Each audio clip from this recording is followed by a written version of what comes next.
기록을 시작한다.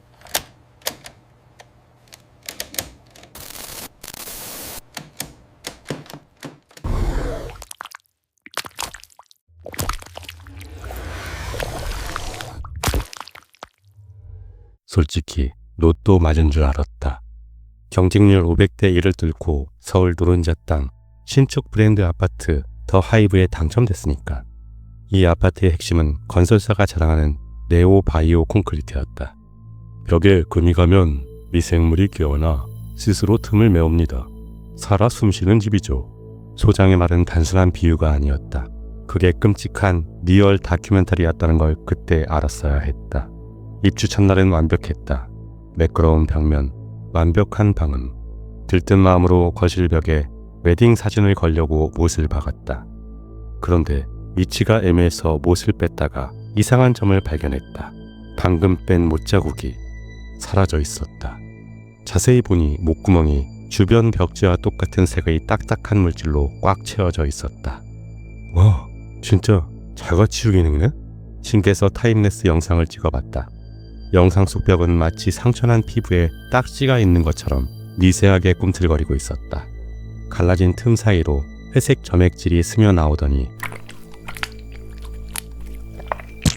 불과 3시간 만에 상처를 완벽하게 봉합해버렸다. 하지만 경이로움이 공포로 바뀌는 건 순식간이었다. 이상 징후는 사소했다. 제습기를 24시간 돌려도 습도가 80도 밑으로 떨어지지 않았고 집안에서 시큼한 이스트 반죽 냄새가 났다. 그리고 물건들이 사라졌다. 바닥에 떨어진 머리카락, 먼지, 심지어 벽에 붙은 파리까지. 향균, 살충 기능까지 있나 보네? 나는 대수롭지 않게 여겼다. 그게 실수였다. 사건이 터진 건 입주 한 달째 되던 날 밤이었다. 야근하고 피곤해 쩔어 거실 러그 위에 대충 누워 잠이 들었다. 왼쪽 뺨과 팔이 바닥에 닿은 채로. 얼마나 잤을까? 뺨이 따끔거리는 통증에 눈을 떴다. 고개를 들려고 하는데 들리지 않았다. 마치 강력 적착제를 발라놓은 것처럼 내 얼굴과 머리카락이 바닥 장판에 찰싹 달라붙어 있었다. 뭐야 이거? 힘을 주어 고개를 확 젖혔다.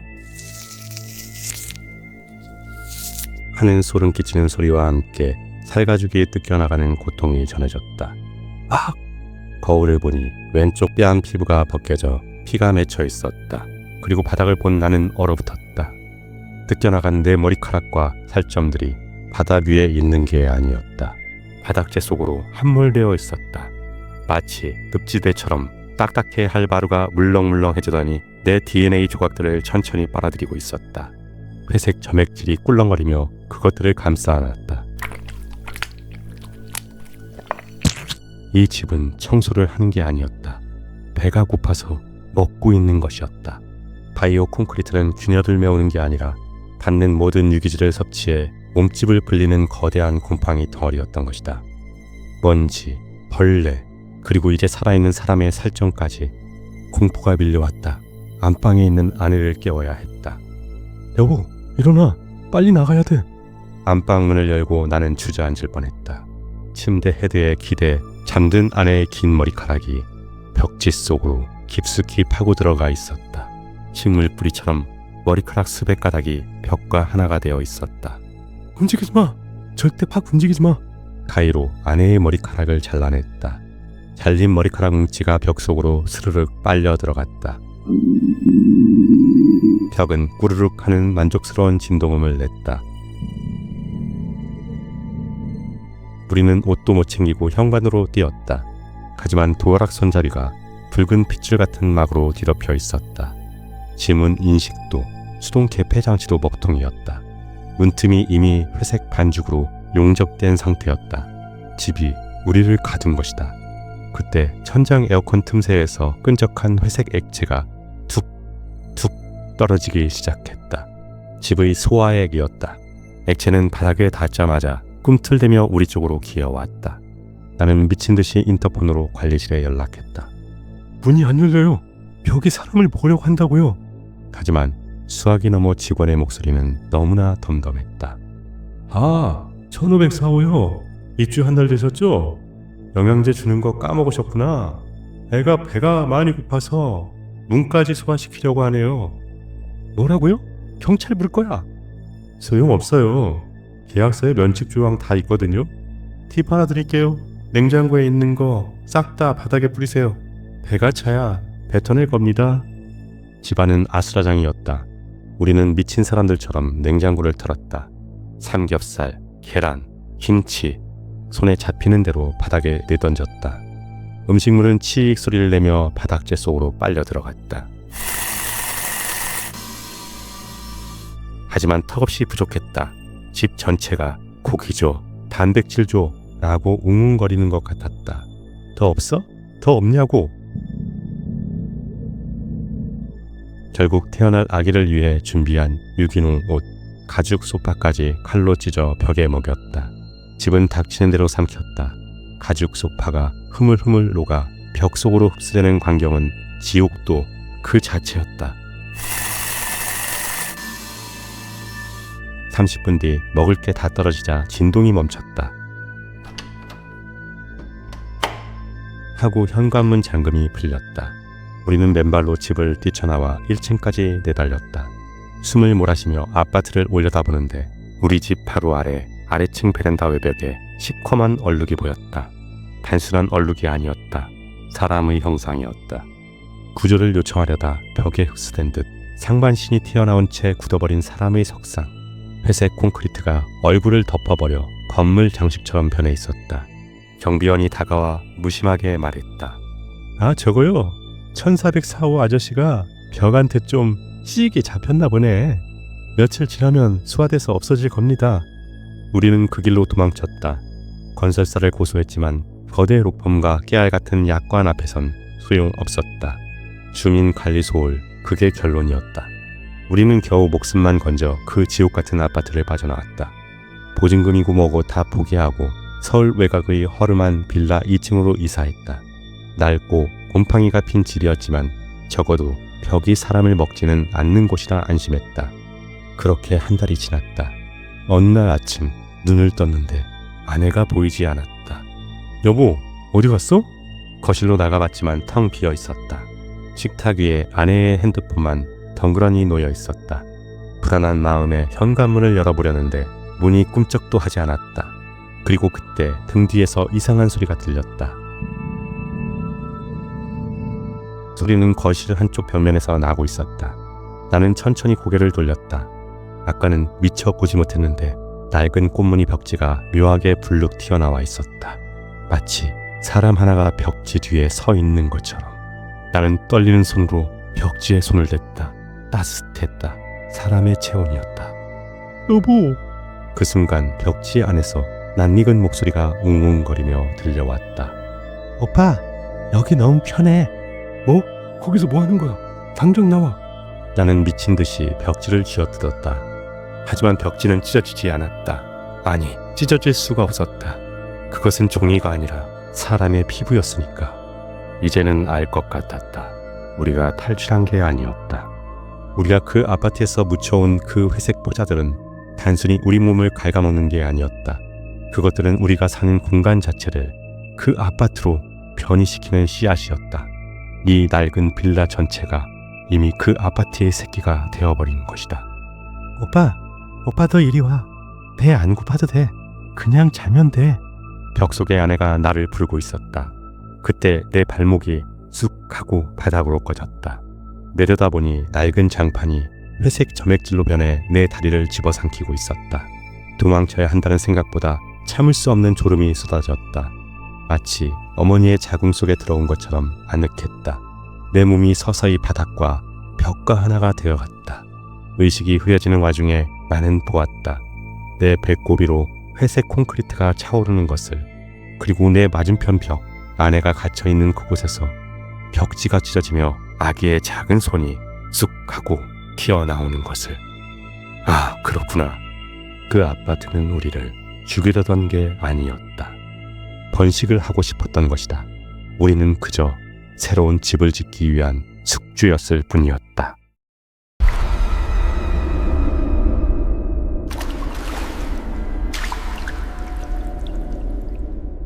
본문 사건 번호 2025 타경 1048 4번이나 유찰된 충북 제천의 한 폐 목욕탕.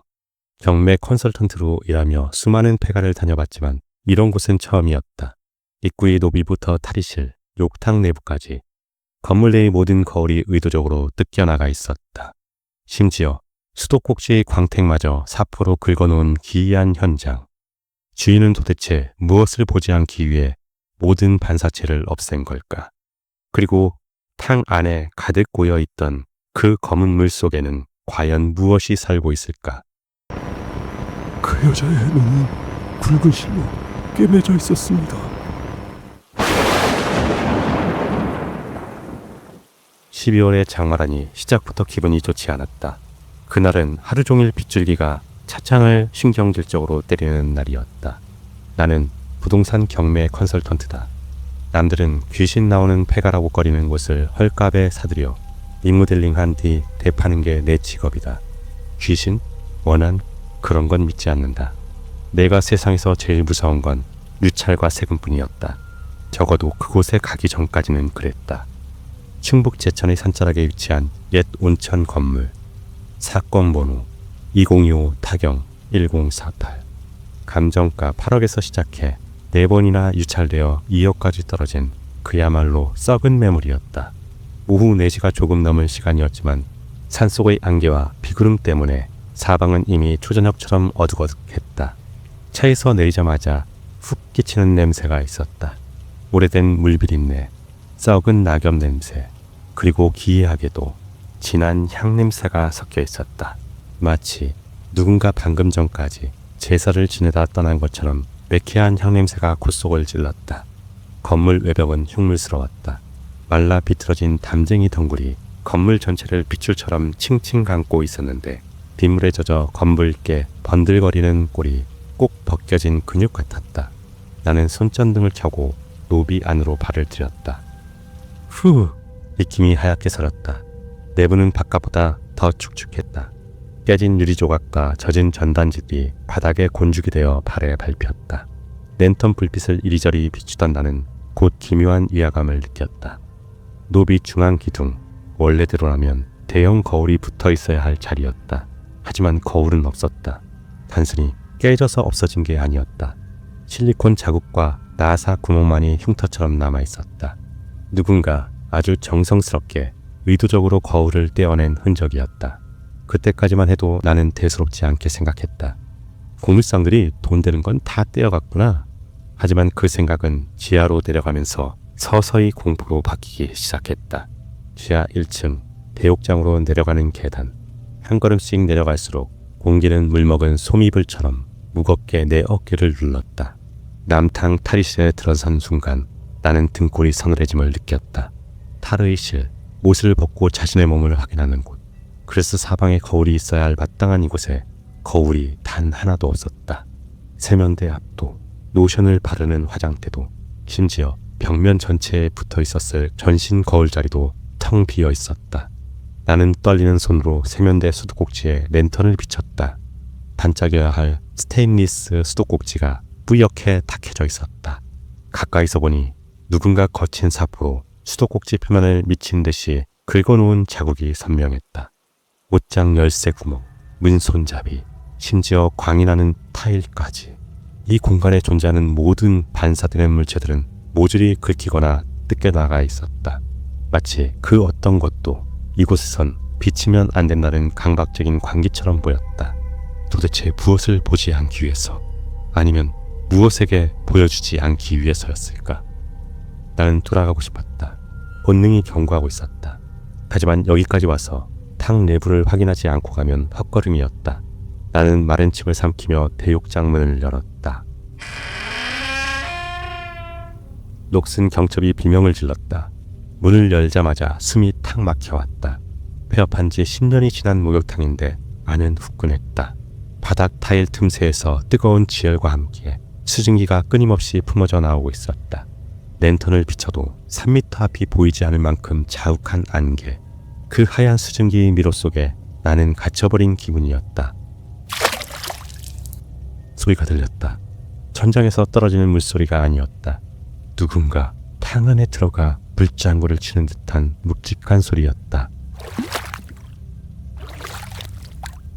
거기 누구 있습니까? 내 목소리는 수증기에 막혀 힘없이 흩어졌다. 소리가 난 곳은 대욕장 한가운데에 있는 이벤트탕이었다. 나는 홀린 듯 하지만 주저하며 그곳으로 다가갔다.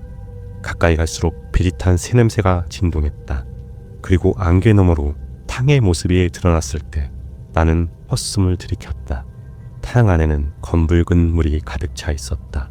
마치 핏물 같기도 하고 녹물 같기도 한 그 검은 물은 미동도 없이 고요했다. 순간 내 머릿속을 스치는 생각이 있었다. 이 건물엔 거울이었다. 비치는 모든 것을 없앴다. 하지만 이 물은, 잔잔하게 고인 이 검은 물은 거대한 거울이나 다름없었다. 나는 충동적으로 탕 가장자리에 서서 수면을 내려다보았다.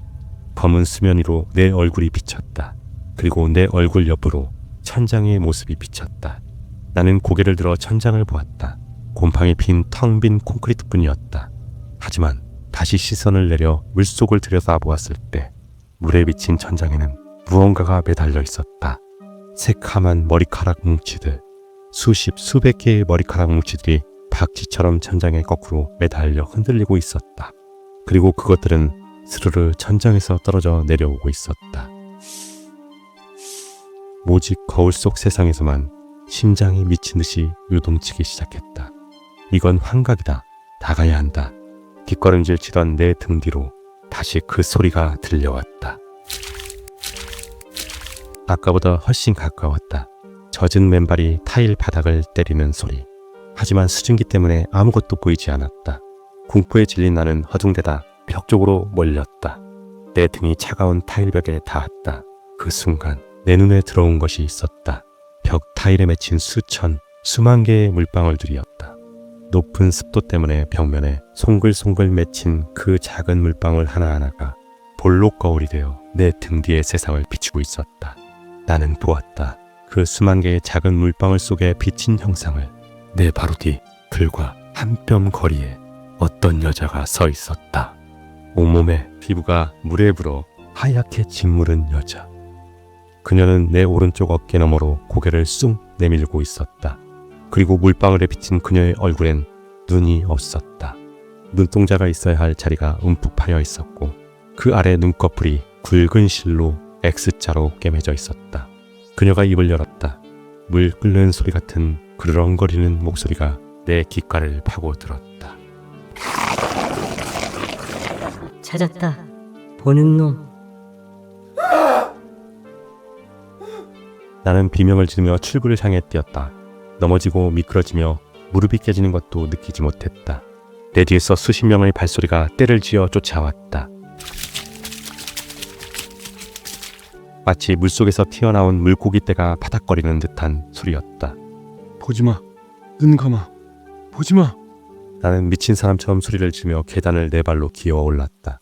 발목을 차가운 손이 스치는 듯한 섬뜩한 감촉이 느껴졌지만 뒤를 돌아보면 끝장이라는 생각뿐이었다. 그들은 눈이 없다. 앞을 볼 수 없다. 그래서 그들은 비치는 것을 통해 세상과 연결된다. 누군가 거울을 통해, 물을 통해 그들을 보는 순간 그 시선이 길이 되어 그들이 찾아오는 것이다. 그래서 이 목욕탕 주인은 모든 거울을 없앤 것이다. 안 보려고, 눈을 마주치지 않으려고. 어떻게 차에 탔는지 기억도 나지 않는다. 떨리는 손으로 시동을 걸고 엑스를 밟아 그 지옥 같은 곳을 빠져나왔다. 가드레일을 들이받을 뻔하며 산길을 내려와 편의점 불빛이 보이는 국도변에 차를 세웠다. 숨을 몰아쉬며 핸들에 머리를 박고 있을 때였다. 진정하자, 진정해. 다 헛것을 본 거야. 너무 피곤해서 그래. 스스로를 위로하며 고개를 들었다. 무심코, 아주 무심코 눈밀러를 보고 말았다. 내 차 뒷좌석. 분명 아무도 없어야 할 뒷좌석 시트가 축축하게 젖어 있었다. 검은 물기가 엉덩이 모양으로 푹 젖어 있었다. 그리고 눈밀러의 가장자리 구석에 하얗게 불어터진 손가락 마디 하나가 눈밀러를 꽉 붙잡고 있는 게 보였다. 나는 차에서 뛰어내려 편의점으로 달려 들어갔다. 편의점 알바생이 나를 미친 사람 보듯 쳐다봤지만 상관없었다. 나는 지금도 내 차 근처에는 가지도 못하고 이렇게 택시를 기다리고 있다. 하지만 더 큰 문제는 이제부터다.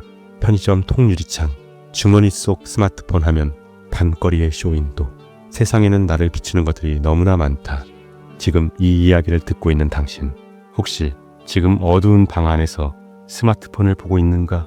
검은 화면 속에 비친 당신의 얼굴을 너무 자세히 들여다보지 마라. 당신의 어깨너머로 눈이 깨매진 그 여자가 당신이 자신을 봐주기만을 기다리고 있을지도 모르니까.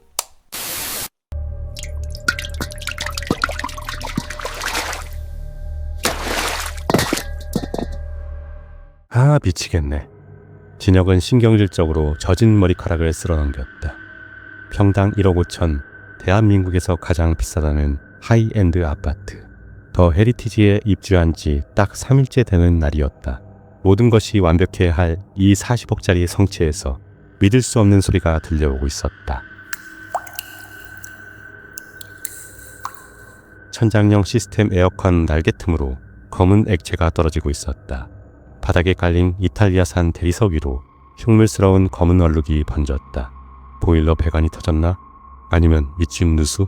하지만 여긴 꼭대기층인 펜트하우스였다. 밑집은 존재하지 않는다. 진혁의 머리 위엔 오직 옥상의 찬바람과 겨울 하늘뿐이어야 했다. 헤이홈, 관리실 연결해. 죄송합니다. 현재 관리실 연결이 원활하지 않습니다. 최신형 AI 월패드마저 먹통이었다. 짜증이 머리끝까지 솟구친 진혁은 창고에서 사다리를 꺼내왔다. AS 기사를 기다리기엔 바닥의 대리석이 너무 비쌌다. 일단 물이라도 잠가야겠다는 생각뿐이었다. 사다리를 타고 올라가자 천장 에어컨 주변에서 묘한 냄새가 훅 끼쳐왔다. 그것은 곰팡이 냄새 같기도 했고 오래된 시골집 아궁이에서 나는 탄내 같기도 했다. 진혁은 스마트폰 플래시를 입에 물고 에어컨 옆의 전광불을 킥 열어 젖혔다. 천장 속 어둠 위로 먼지가 뿌옇게 일었다. 진혁은 배관 밸브를 찾기 위해 플래시 불빛을 이리저리 비췄다. 복잡하게 얽힌 은색 단열재와 전선들 사이 깊숙한 안쪽 콘크리트 기둥 옆에 무언가가 있었다. 진혁의 미간이 구겨졌다. 그것은 배관도 전선 뭉치도 아니었다. 항아리였다. 성인 남성 머리통만한 쭈글쭈글한 표면의 검붉은 옹기. 마트에서 파는 매끈한 장독이 아니었다. 박물관에서나 볼 법한 흙대가 잔뜩 묻은 아주 오래된 용기였다. 심지어 항아리 입구는 붉은색 짐승의 피 같은 것으로 쓴 부적과 집으로 꼬은 금줄이 칭칭 감겨 봉인되어 있었다. 건설 현장 인부들이 먹다 남은 김치통을 버리고 공구리 쳤나? 욕을 하려던 찰나였다. 액체는 배관이 아니라 그 항아리의 금간 틈에서 새어나오고 있었다. 검고 끈적하고 비릿한 향냄새가 진동하는 액체. 진혁이 홀린 듯 손을 뻗어 그 항아리에 손을 댄 순간이었다. 잘못했습니다. 적막한 거실 아래쪽에서 기계적인 목소리가 들렸다. 진혁이 소스라치게 놀라 사다리 아래를 내려다보았다. 아무도 없는 거실. 벽에 붙은 AI 월패드 화면이 미친 듯이 깜빡거리고 있었다. 잘못했습니다. 잘못했습니다. 잘못했습니다. 뚜껑을 열지 마세요. 잘못했습니다. 그 순간 진혁의 손끝에 닿아있던 항아리의 금줄이 스르르 힘없이 풀려 바닥으로 툭 떨어졌다. 진혁은 떨리는 손으로 항아리를 바닥에 내려놓았다. 오래된 뚜껑을 열자 시큼하고 비릿한 포르말린 냄새 같은 것이 팍 풍겼다. 스마트폰 불빛을 비춰 안을 들여다본 진혁은 헛구역질을 하며 뒤로 낮아빠졌다. 검붉은 액체 속에 둥둥 떠다니는 것들. 그것은 대추나 나무 뿌리가 아니었다. 하얗게 불어터진 그러나 손톱만은 시커멓게 자라나 있는 10개의 손가락이었다. 미친, 이게 뭐야? 경찰, 그래 경찰에. 진혁이 핸드폰을 집어든 순간이었다. 어디선가 딱딱한 것이 바닥을 두드리는 소리가 들렸다. 항아리 아니었다. 잘려진 손가락들이 마치 타자를 치듯 항아리 안쪽 벽을 리드미컬하게 두드리고 있었다. 그때였다. 아까부터 오작동하던 AI 월패드의 화면이 다시 번쩍였다. 이번에는 잘못했습니다라는 음성이 아니었다. AI가 항아리 속 손가락이 두드리는 소리를 입력 신호로 인식하고 있었다. 입력 중. 아파, 내놔, 내 집이야, 나가, 너희들 다 죽여버릴 거야. 기계적인 AI 음성으로 흘러나오는 저주의 말. 진혁은 비명을 지르며 항아리를 발로 차버렸다.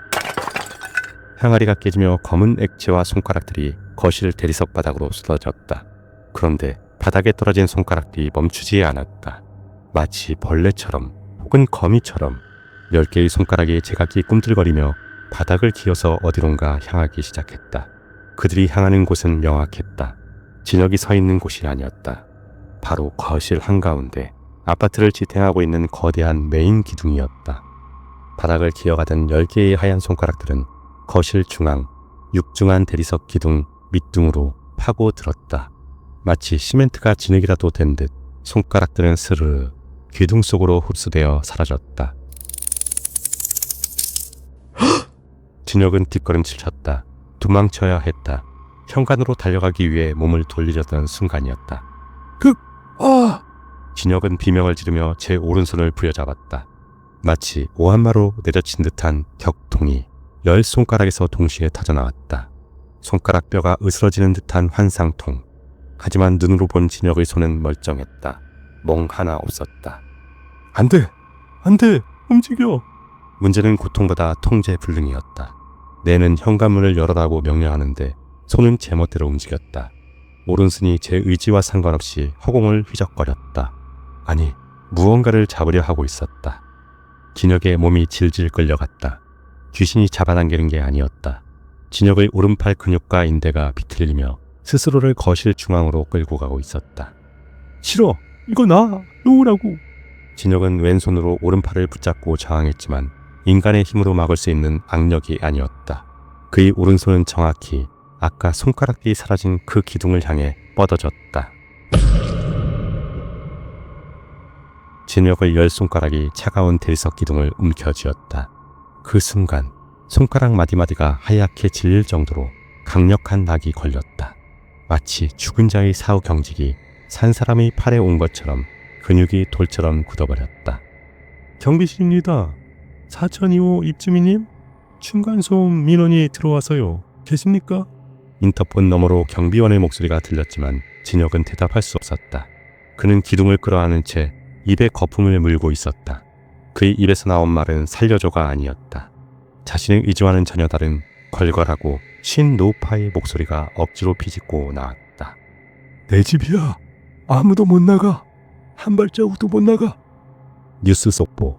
서초구 최고급 아파트 입주민 기이한 난동, 경찰 출동. 진혁은 발견 당시 거실 기둥을 끌어안고 실신해 있었다. 현실적인 공포는 구조 과정에서 드러났다.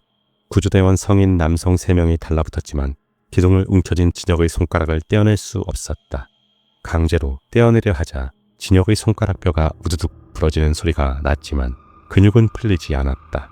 결국 의료진이 투입되어 강력한 근육이완제와 진정제를 투사하고 나서야 그는 기둥에서 떨어질 수 있었다. 하지만 그것이 끝이 아니었다. 병원으로 이송된 진혁은 깨어날 때마다 발작을 일으켰다. 손에 잡히는 것은 무엇이든 침대 난간이든 링거 거치대든 기둥처럼 생긴 것만 보면 죽을 힘을 다해 끌어안고 놓지 않았다. 그것은 마치 집을 뺏기지 않으려던 무당 할머니의 집착 그 자체가 뇌에 각인된 것 같았다. 2025년 12월 더 헤리티지 4002호는 급매물로 나왔지만 아무도 사지 않았다. 부동산 업자들 사이에 이런 소문만 돌 뿐이었다. 그 집 천장 뜯으면 안 돼. 그리고 절대 기둥 근처엔 가지마. 산 사람 손가락이 닿으면 그 자리에 새로운 터주가 앉게 되니까. 텅 빈 4002호 거실. 아무도 없는 그곳에서 가끔 AI 월패드가 홀로 켜진다. 잘못했습니다. 잘못했습니다. 다음 주인은 언제 오나요? 솔직히 말해서 그 차를 산 건 힐링 때문이었다. IT 회사에서 5년차 대리로 일하면서 번아웃이 시게 왔거든. 매일 터지는 서버, 진상 클라이언트, 쪼아대는 부장까지. 나에게 필요한 건 완벽한 고립과 침묵뿐이었다. 그래서 큰맘 먹고 뽑은 게 최신형 전기차 아이오닉 X였다. 풀 옵션으로 질렀다. 특히 이 차가 자랑하는 게 나이트 비전이랑 360도 나이라 센서였는데 주변 사물을 3D로 인식해서 계기판의 그래픽으로 보여주는 기능이 기가 막혔다. 그날은 금요일 밤이었다. 퇴근하자마자 짐을 챙겨서 강원도 인제 깊은 산골에 있는 S계곡으로 향했다. 거긴 아는 사람만 아는 노지 캠핑 성지인데 워낙 험한 곳이라 평일엔 개미 새끼 한 마리 없는 곳이었다. 도착하니 새벽 1시가 넘어가고 있었다. 칠흑 같은 어둠, 가로등 하나 없는 산길 끝자락, 강가 자갈밭에 차를 세웠다. 시동을 끄자 세상의 소리가 뚝 끊겼다. 오직 강물이 흐르는 소리와 바람 소리뿐.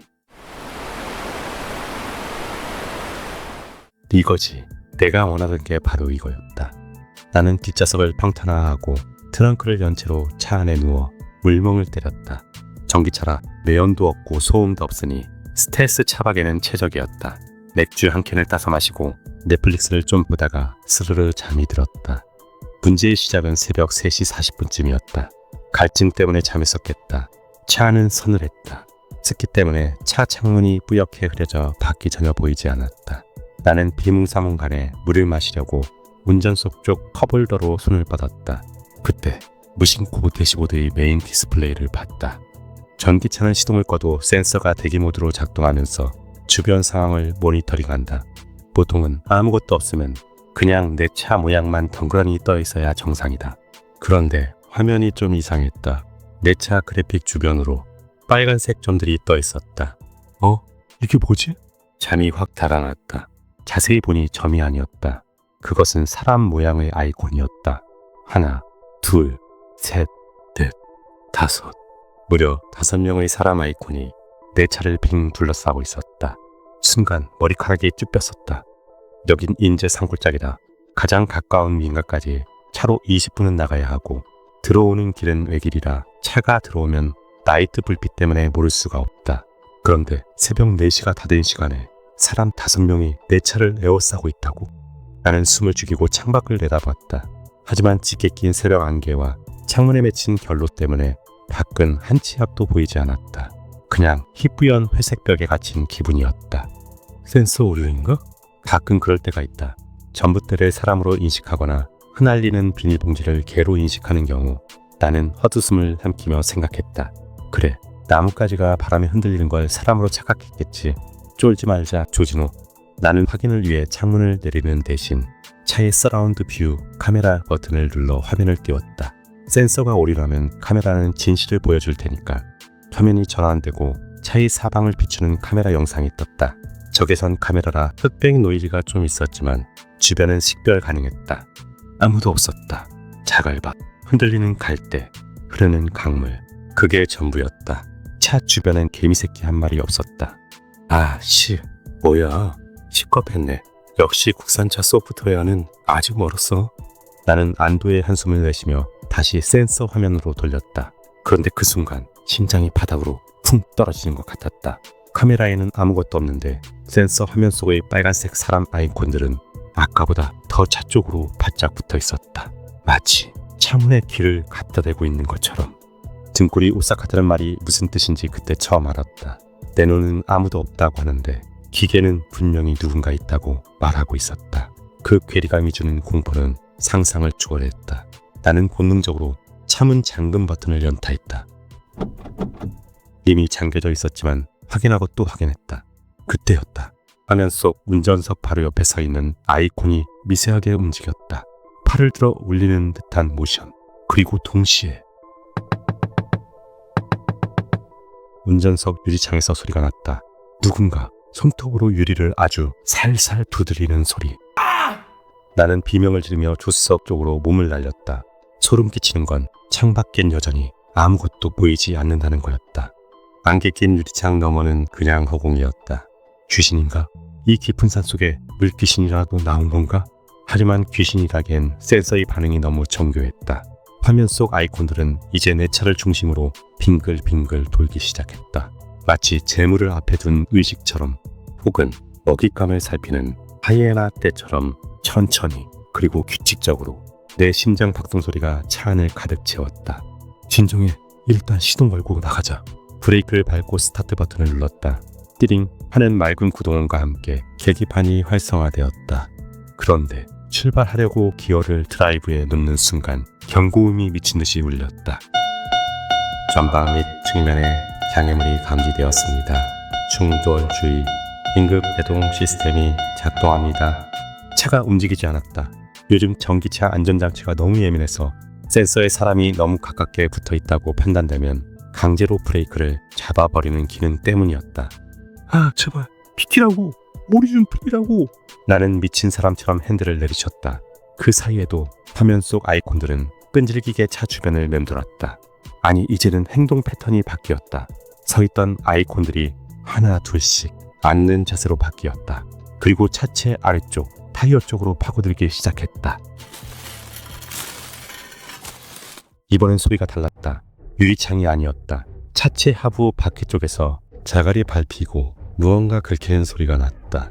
마치 누군가 차 밑으로 기어 들어와서 서스펜스를 건드리는 듯한 둔탁한 진동이 엉덩이로 전해졌다. 그제야 나는 깨달았다. 이건 귀신이 아니다. 귀신은 센서에 잡히지도 않고 물리적인 소리를 내지도 않는다. 이건 사람이다. 하지만 왜 카메라엔 안 보이는 거지? 투명 인간이라도 된 건가? 공포와 혼란으로 뇌가 정지할 것 같았다. 그때 뒷좌석 쪽 유리창이 쿵 하고 울렸다. 놀라서 뒤를 돌아봤지만 역시나 뿌연 안개뿐이었다. 누군가 밖에서 둥기로 내려친 것 같았다. 유리는 깨지지 않았지만 그 충격은 명확했다. 나가라고. 나는 울먹이며 엑셀을 밟았다. 에라, 모르겠다. 긴급 제동 시스템을 강제로 해제하는 버튼을 꾹 눌렀다. 경고음이 멈췄다. 나는 풀 엑셀을 밟았다. 전기차 특유의 강력한 토크가 터져 나오며 차가 자갈밭을 박차고 튀어나갔다.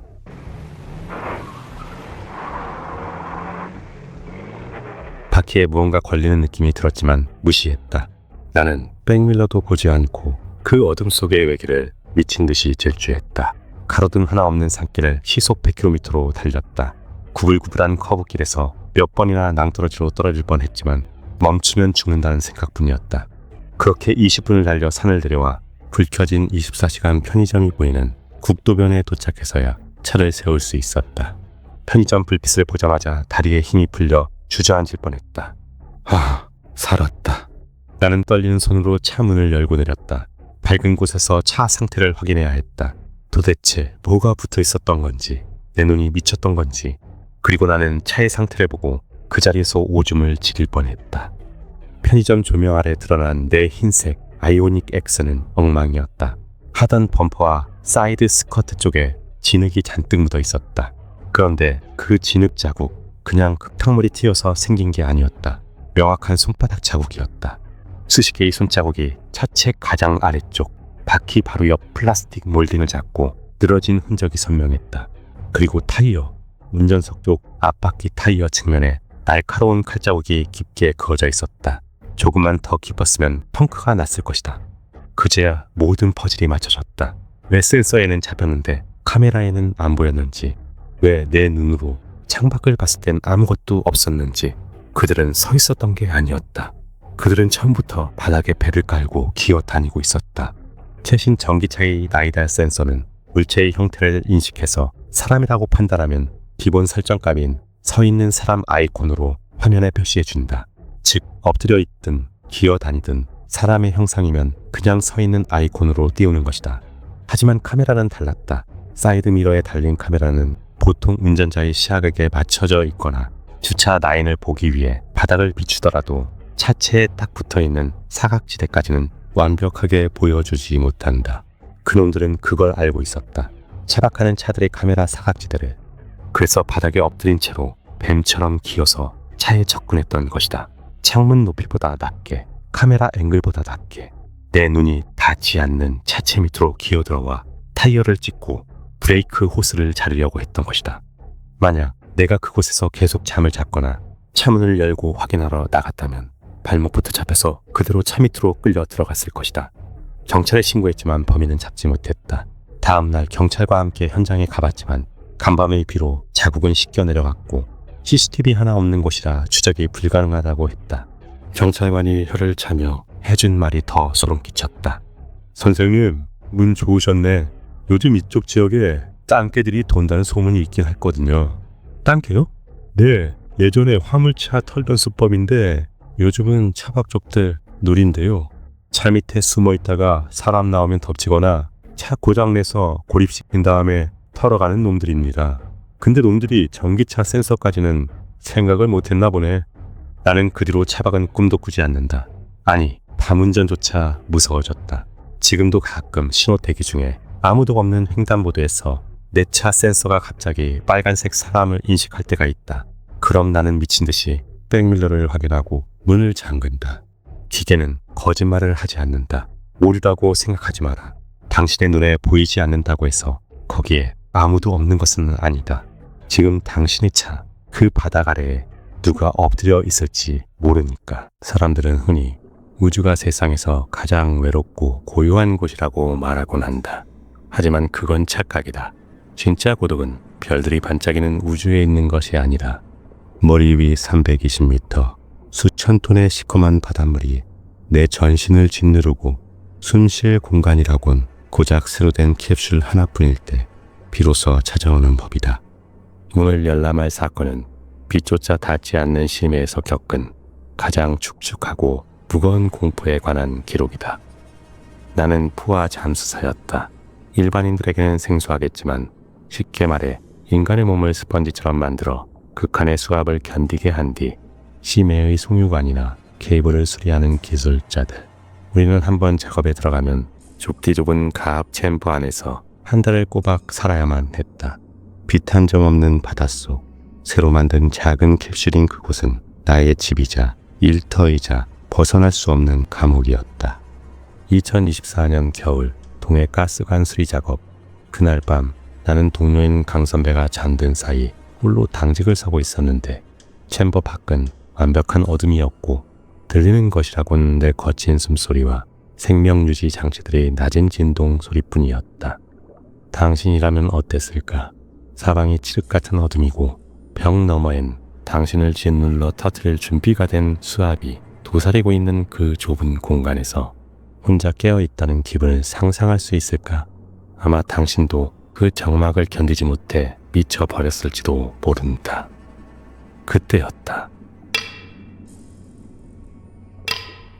처음엔 배수관이 수축하면서 나는 소리인 줄 알았다. 이 깊은 바닷속에선 압력 때문에 두꺼운 금속도 비명을 지르곤 하니까 대수롭지 않게 넘기려 했으나 소리는 너무나 규칙적이었다. 마치 누군가 챔버 외벽을 망치로 정중하게 노크하는 듯한 소리. 나는 인터폰을 들어 해상에 있는 본선에 연락했다. 탑사이드, 여기 다이버 1. 혹시 지금 외부에서 ROV 작업 중인가? 다이버 1 무슨 소리인가? 현재 ROV는 데크에 있다. 자네, 챔버 주변엔 아무것도 없다. 아무것도 없다니. 그럼 지금 내 머리 바로 위에서 들리는 이 소리는 뭐란 말인가? 수심 320m. 이곳엔 물고기도 살지 않고 이 수압을 맨몸으로 견딜 수 있는 생명체는 지구상에 존재하지 않는데 말이다. 나는 떨리는 마음으로 챔버의 작은 원형 창문으로 다가갔다. 지름 30cm도 안 되는 두꺼운 강화유리 너머는 칠흑 같은 어둠이었고 나는 손전등을 들어 창문에 갖다 댔다. 빗줄기가 어둠을 뚫고 나갔고 나는 보았다. 창문 바로 앞 불과 5cm 거리에서 창백하게 불어터진 사람의 손가락 하나가 유리를 톡톡 두드리고 있는 것을. 훅! 나는 뒷걸음질 치다 바닥에 주저앉았는데 잘못 본 게 아니었다. 분명히 손가락이었다. 잠수복도 장갑도 끼지 않은 맨살. 이 수심에서 맨살이 노출되면 즉시 짓눌려 고기 반죽이 되어야 정상임에도 그 손가락은 멀쩡했고, 아니 오히려 즐거운 듯 리듬을 타고 있었다. 내 비명소리에 잠자던 강 선배가 부스스 일어나며 물었다. 김씨, 왜 그래? 무슨 일 있어? 나는 입술을 덜덜 떨며 창문을 가리켰다. 선배, 저기 밖에 사람이. 강 선배는 인상을 찌푸리며 사람은 무슨, 질소 마취라도 온 거야? 라고 핀잔을 주며 창문으로 다가갔는데 그가 창문을 내다보는 순간 거짓말처럼 노크 소리가 멈췄다. 정막, 그리고 숨막히는 침묵. 강 선배가 안도의 한숨을 내쉬며 나를 돌아보려는 찰나였다. 창문 너머에서 무언가 유리를 긁기 시작했다. 강 선배가 비명을 지르며 뒤로 나자빠졌는데 그것은 손가락이 아니었다. 이번엔 얼굴이었다. 창문 전체를 가득 채운 하얗게 불어터진 거대한 얼굴. 눈꺼풀이 없고 입술이 다 뜯겨나간 그 얼굴이 유리에 짓눌린 채 챔버 안에 우리를 뚫어져라 쳐다보고 있었다. 당신이라면 그 눈과 마주칠 수 있었을까? 심해의 어둠 속에서 인간이 아닌 것이 인간의 얼굴을 하고 웃고 있는 그 장면을. 그 순간 벽에 달려있던 메인 인터폰 스피커가 저절로 켜지며 소름 끼치는 기계 잡음을 토해내기 시작했는데 우리는 본선에서 긴급 연락이 온 줄 알고 제발 우리 좀 올려달라고 밖에 무언가가 있다고 목이 터져라 비명을 질렀지만 스피커에서 흘러나온 건 본선 오퍼레이터의 목소리가 아니었다. 그것은 마치 뱃속에 바닷물이 가득 찬 사람이 억지로 공기를 쥐어짜 내는 듯한 혹은 썩어가는 성대를 억지로 긁어내며 내뱉는 듯한 축축하고 젖은 목소리였다. 문 열어. 추워. 여기 너무 추워. 김씨, 문 열어. 내 심장이 멎는 것 같았다. 그 목소리는 낯설지 않았다. 바로 어제 작업 도중 산소 호흡기 고장으로 심해로 가라앉아 시신조차 찾지 못했던 그 동료의 목소리였으니까. 하지만 그는 분명 죽었을 텐데 320m 수압에 폐가 터져 이미 고기 반죽이 되었을 그가 어떻게 무전을 보내고 있단 말인가. 강 선배가 길을 틀어막으며 저거 꺼버려 라고 발작하듯 소리쳤고 내가 인터폰 코드를 뽑아버렸지만 전원이 꺼진 스피커에서는 마치 조롱하듯 계속해서 그 젖은 속삭임이 흘러나왔다. 나 안 죽었어. 들어갈래. 나랑 같이 있자. 창밖에 그것은 이제 웃고 있었는데 찢어진 입꼬리가 귀까지 걸린 채 놈은 손에 쥔 작업용 렌치로 유리를 툭툭 치기 시작했다. 우리가 그토록 찾아 헤맸던 실종된 다이버의 렌치였다. 안 돼. 멈춰. 제발. 나는 챔버 구석에 있는 비상용 산소 마스크를 움켜쥐었는데 그것은 단순한 공포 때문이 아니라 현실적인 죽음이 코앞에 닥쳤음을 직감했기 때문이다. 이 얇은 유리창에 아주 미세한 금이라도 가는 순간 델타피 현상 때문에 우리 몸은 순식간에 빨려나가 갈기갈기 찢겨 액체가 되어버린다는 것을 놈은 너무나 잘 알고 있었던 것이다. 그래서 놈은 유리를 단번에 깨라는 게 아니라 우리가 공포를 이기지 못하고 스스로 문을 열게 만들려는 듯 아주 천천히 그리고 집요하게 유리를 두드리고 있었다. 놈의 젖은 목소리가 내 뇌를 파고들며 속삭였다. 너희도 터질 거야. 나처럼 팡 하고.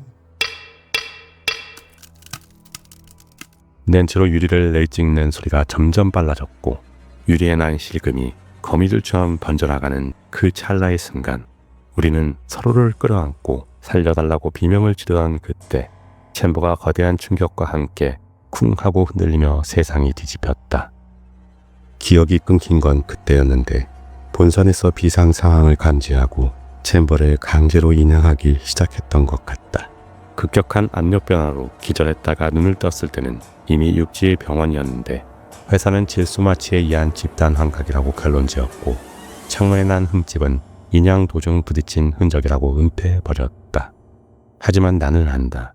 그 깊은 수심엔 부딪힐 암초 따위는 없었으며 암초는 문 열어 라고 말하지 않는다는 것을. 나는 그날부로 잠수사를 그만두고 다시는 바다 근처에도 가지 않는다.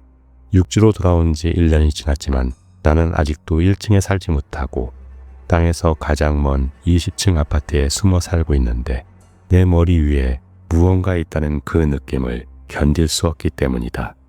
하지만 가끔 비가 억수같이 쏟아지는 밤이면 자다가 식은땀을 흘리며 깨곤 한다. 분명 지상 20층 그 높은 아파트 창문에서 빗소리에 섞여 너무나도 익숙하고 끔찍한 소리가 들려오기 때문이다. 그리고 그 금속은 뒤에 이어지는 물기를 잔뜩 머금은 축축한 속삭임이 내 귓가에 달라붙는다. 찾았다. 문 열어. 지금 비가 오고 있는가? 창문 밖에서 빗소리에 섞여 낯선 금속음이 들리진 않는가? 혹시 들린다면 절대로 창문을 열지 마라. 그것은 물이 아니라 당신을 찾아온 심해의 초대장이니까. 지금까지 기록자였다.